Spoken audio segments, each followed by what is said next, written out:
vos pancartes, tournez-les du bon côté, montrez-leur. Professionnels et consommateurs de la cigarette électronique se sont rassemblés ce mardi 4 novembre en réponse à l'appel à la mobilisation lancé sous le slogan « Ne tuez pas la vape ». Ils protestent contre l'article 23 du projet de loi de finances qui place la cigarette électronique dans la même catégorie que les produits du tabac. Une mesure qui entraînerait de nouvelles taxes sur les liquides et interdirait leur vente en ligne.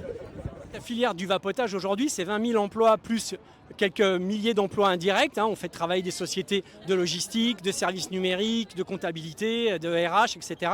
Et on sait très bien que s'il y a un positionnement des produits du vapotage dans les produits du tabac, avec en plus l'interdiction de la vente en ligne, ça va faire déjà disparaître 4 000 emplois.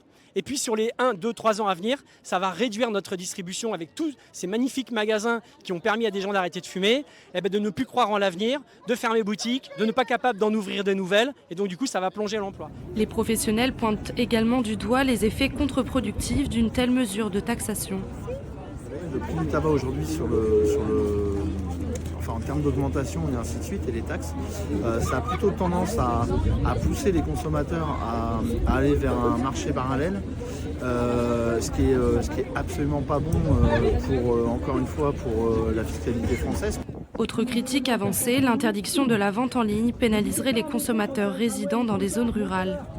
Aujourd'hui, nous avons 3 500 boutiques, là où les bureaux de tabac ont 25 000, presque peut-être 30 000 points de vente.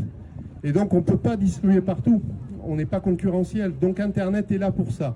Internet est là pour essayer d'apporter cet outil dans des régions, dans des villes, dans des communes où les boutiques ne sont pas encore installées.